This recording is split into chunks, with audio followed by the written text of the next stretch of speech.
Good morning fourth standard student बच्चों, आज हम और एक पार्ट की रिवीजन लेंगे और उसका नाम है शेख चिल्ली। पार्ट नंबर 9 और पान नंबर 33 और हमारे पार्ट का नाम है शेख चिल्ली। ओके, मैं जैसे पढ़ती हूँ आप मेरे साथ पढ़ लीजिए। कई वर्ष पहले सीतापुर गांव में एक आदमी रहता था। कहाँ रहता था? सीतापुर गांव में। उसे दिन में भी सपने देखने की बुरी आदत थी। उसे कौन सी आदत थी? दिन में सपने देखने की बुरी आदत थी। इसलिए लोग उसे शेख चिल्ली कहते थे। इसलिए लोग उसे क्या कहते थे? शेख चिल्ली। क्यों कहते थे? क्योंकि उसे दिन में सपने देखने की बुरी आदत थी। शेख चिल्ली स्वभाव से बहुत सरल व्यक्ति था। शेख चिल्ली कैसे था? सरल व्यक्ति था। पेट भरने के लिए वह मजदूरी किया करता था। क्या करता था? पेट भरने के लिए मजदूरी किया करता था। एक दिन सेठ ने घी खरीदा। एक दिन क्या हुआ? एक सेठ है और उन्होंने घी खरीदा और घी का बड़ा बर्तन शेख चिल्ली के सर पर रखवाकर उसे घर का पता बताया। सेठ ने घी खरीदा और सेठ के घर का पता बताकर शेख चिल्ली के पास दे दिया। वो घी का जो बर्तन है ना, वो शेख चिल्ली के पास दे दिया और सेठ के घर का पता बताकर शेख चिल्ली के सिर पर वो घी का बर्तन रखवा दिया और उसे घर में पहुंचाने के लिए सेठ ने कहा। शेख चिल्ली काम मिलने पर बहुत खुश था। उसने सोचा आज उसे मजदूरी में कम से कम 1 रुपया तो ज़रूर मिलेगा, क्योंकि शेख चिल्ली बहुत खुश था क्योंकि उसे काम मिल गया और काम के बदले उसे पैसे भी मिलेंगे। कितने पैसे मिलेंगे? 1 रुपया मिलेगा और इसीलिए वो खुश था। और शेख चिल्ली की क्या आदत थी? बुरी आदत थी। उसे दिन में सपने देखने की बुरी आदत थी।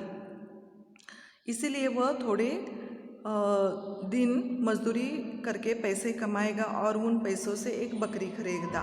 उसे सपने देखने की बुरी आदत थी और उसी आदत की वजह से वो घी का बर्तन सिर पर था और वो सपने देखना शुरू कर दिया।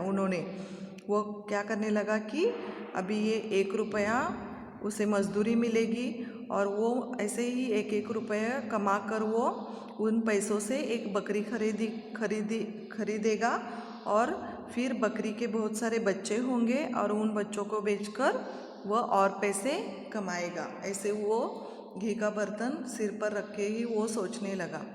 और जब सारे पैसे जमा हो जाएंगे तो वह अपनी बीवी के लिए गहने बनवाएगा और नई साड़ी खरीदेगा। तो शेख चिल्ली की क्या आदत थी कि दिन में सपने देखने की उसकी बुरी आदत थी और वो घी का बर्तन उसके सिर पर था और वो सपने देखने लगा कि ऐसे ही 1 रुपये मुझे मजदूरी मिलेगी और उस मजदूरी से मैं और पैसे कमाऊंगा और उन पैसों से बकरी खरीदूंगा और उस बकरी के बहुत सारे बच्चे होंगे और वो बच्चे बेचकर मैं पैसे कमाऊंगा और उन्हीं पैसों से मैं अपने बीवी के लिए गहने खरीदूंगा और नई साड़ी भी खरीदूंगा। वह बीवी से कहेगा सिनेमा चलोगी? बीवी सिर हिलाकर मना करेगी। वह बीवी को मनाएगा। फिर वह जोर जोर से सिर हिलाएगी। ऐसे सोचते सोचते शेख चिल्ली ने जैसे ही सिर हिलाया घी का बर्तन नीचे गिर गया। सारा घी जमीन पर फैल गया। तो ऐसे ये शेख चिल्ली ने क्या किया कि वो घी का बर्तन सिर पर ही था और अपने बीवी को गहने और साड़ी खरीदने की सपने देख रहा था और उतने में बीवी को कहेगा कि सिनेमा चलोगी? तो बीवी क्या करेगी? ना करेगी और सिर हिलाएगी।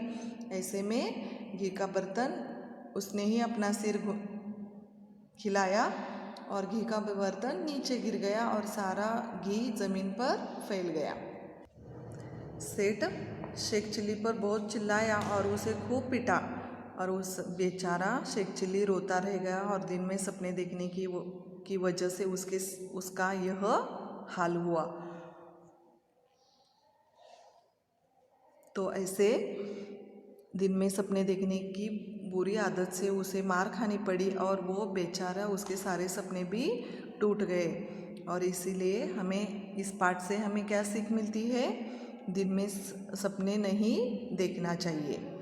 इस पाठ से हमें क्या सीख मिलती है? दिन में सपने नहीं देखने चाहिए। ठीक है, तो अब हम देखेंगे प्रश्न और उत्तर। ओके, रिक्त स्थानों की पूर्ति कीजिए, फिल इन द ब्लैंक्स। लोग उसे शेख चिली कहते थे। इस रिक्त स्थान में कौन सा शब्द आता है? शेख चिली। एक दिन एक सेठ ने घी खरीदा। घी शब्द यहाँ आता है। आज उसे मजदूरी में कम से कम 1 रुपया तो ज़रूर मिलेगा। आज उसे मजदूरी में कम से कम 1 रुपया। रिक्त स्थान में कौन सा शब्द आता है? 1 रुपया। बकरी के बहुत सारे बच्चे होंगे। रिक्त स्थान में कौन सा शब्द आता है? बच्चे। ओके, प्रश्न दूसरा, निम्नलिखित प्रश्नों के उत्तर दीजिए। शेख चिली की क्या आदत थी? शेख चिली की क्या विशेषता थी? कि उसे दिन में सपने देखने की बुरी आदत थी। सेठ ने क्या खरीदा? सेठ ने घी खरीदा। सोचते सोचते शेख चिली ने क्या किया? सोचते सोचते शेख चिली ने जैसे ही सिर हिलाया, घी का बर्तन नीचे गिर गया और सारा घी जमीन पर फैल गया। सेठ ने उसके साथ कैसा व्यवहार किया? सेठ ने जोर से शेख चिली पर चिल्लाया और उसे खूब पिटाई की। ऐसे शेख चिली ने शेख चिली पर व्यवहार किया। ओके, तो यहाँ हमने पाठ पढ़कर प्रश्नोत्तर भी देख लिए हैं। ठीक है, तो अब हम देखेंगे और एक पाठ, और उसका नाम है सूर्य और चांद ऊपर कैसे। ओके, पाठ नंबर 35 और हमारे पाठ नंबर 10, सूर्य और चांद ऊपर कैसे। काफ़ी साल पहले की बात है, सूर्य और चांद धरती पर रहते थे। बहुत साल पुरानी की बात है। सूर्य और चांद कहाँ रहते थे? धरती पर रहते थे। उनका जिगरी दोस्त था पानी। सूर्य और चांद का दोस्त कौन था? पानी। तीनों अक्सर मिला करते थे। अक्सर यानी अधिकतर, ज़्यादातर। ठीक है, तीनों यानी कौन? सूर्य, चांद और पानी। तीनों ज़्यादा से ज़्यादा अधिकतर मिला करते थे। हमेशा सूर्य और चांद पानी से मिलने जाते थे। सूर्य और चांद हमेशा पानी को मिलने जाते थे, मगर पानी कभी भी सूर्य और चांद के घर पर नहीं जाता था। एक बार सूर्य ने पानी से पूछा, एक बार ये सूर्य है ना, सूर्य ने पानी से पूछा, पानी भैया तुम कभी हम लोगों के घर नहीं आते हो, क्या बात है? सूर्य हर बार सूर्य और चांद पानी से मिलने जाते हैं, लेकिन पानी कभी भी इन दोनों के घर पर नहीं जाते। इसलिए सूर्य ने पानी से पूछा, पानी भैया तुम कभी भी हम लोगों के घर नहीं आते हो, क्या बात है? पानी ने तुरंत बोला कि मेरे सैकड़ों दोस्त हैं, यदि वे मेरे साथ आएंगे तो आपको तकलीफ होगी। सूरज ने क्या किया? ये पानी की बात उसने सुन ली और सूर्य ने एक बड़ा घर बनाया और पानी को न्योता दिया। न्योता देना यानी क्या? आमंत्रण देना यानी बुलाना। सूर्य ने पानी को घर पर बुलाया। सूर्य ने बड़ा घर बनाया और पानी को न्योता दिया यानी बुलावा किया। पानी तरह तरह की मछलियों और उनके साथ जीवों को साथ लेकर घर आ पहुंचा। पानी ने सोचा कि अभी सूर्य ने बहुत बड़ा घर बनाया है, तो उनके साथ उनके घर जैसे सूर्य ने न्योता दिया है, इसीलिए पानी अपने सैकड़ों दोस्तों के साथ सूर्य के घर पर पहुंच गया। पहुंचने के बाद पानी ने कहा, सूर्य भैया मैं अपने साथियों के साथ अंदर आऊं? पहले पानी ने परमिशन ली कि मैं अपने सैकड़ों साथियों के साथ मैं अंदर आ जाऊं। सूर्य ने हाँ में जवाब दिया। सूर्य को पता नहीं था कि पानी के कितने दोस्त हैं, और उन्होंने क्या किया? सूर्य ने हाँ में जवाब दिया। पानी अंदर आ गया।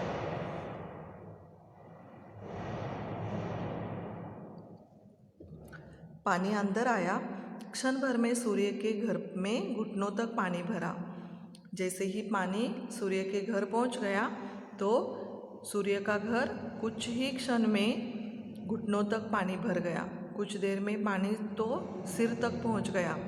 मछलियाँ और अन्य जीव सूर्य के घर में आनंद से घूमने लगे, क्योंकि पानी के बहुत सारे दोस्त हैं और वो जैसे कि एक्टोपस है, मछली है, सांप है, मेंढक है, तो ये सारे जो पानी के दोस्त हैं वो पानी के साथ वो भी उनके घर पर आ गए। क्षण भर में तो पानी घुटनों तक था और बाद में तो सिर पर पहुंच गया। और जो मछलियां हैं ना वो बहुत सारे यहाँ वहाँ घूमने लगे और अन्य जीव भी सूर्य के घर में आनंद से घूमने लगे। अंत में सूर्य और चांद उन्होंने क्या किया, घर के छत पर वो जाकर बैठ गए। छत पर जाकर बैठ गए और उन्हें आसमान इतना पसंद आया कि वे वहीं रहने लगे। तो ऐसे ये कहानी है। और जैसे ही ये पानी के साथ पानी सूर्य के घर पर जाने के बाद उन्होंने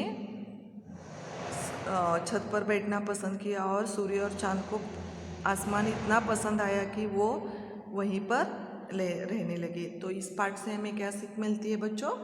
न्योता देने से पहले, न्योता यानी क्या, आमंत्रण देने से पहले सोच विचार करना बहुत ज़रूरी है। ओके, तो अब हम देखेंगे प्रश्न और उत्तर। निम्नलिखित प्रश्नों के उत्तर दीजिए। सूर्य और चांद का दोस्त कौन था? सूर्य और चांद का दोस्त पानी था।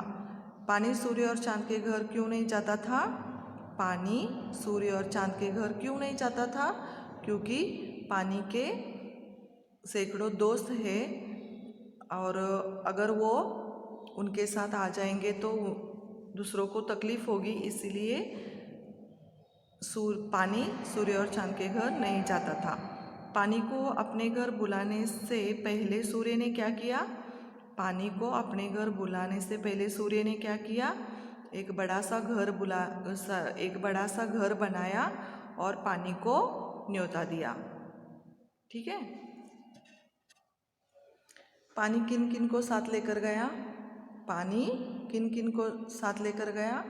पानी अपने साथ कई अन्य जीवों को साथ लेकर गया। सूर्य और चांद कहाँ भाग गए? सूर्य और चांद आसमान में भाग गए। ओके, तो ये पाठ हमारा ख़त्म हो गया है बच्चों। आपको ये दो पाठ मैंने अभी लिए हैं, तो ये पाठ पढ़कर प्रश्नोत्तर उत्तर आपको लिखना है और बाहर करना है। ओके, ठीक है। तो आज हम यहाँ पर ये क्लास ख़त्म करते हैं और एक मैं पाठ लेती हूँ और वो अभी बाद में लेती हूँ। ठीक है, ये पाठ मैं ख़त्म करती हूँ। ठीक है, आज का पाठ हम यहाँ ख़त्म करते हैं बच्चों। Thank you.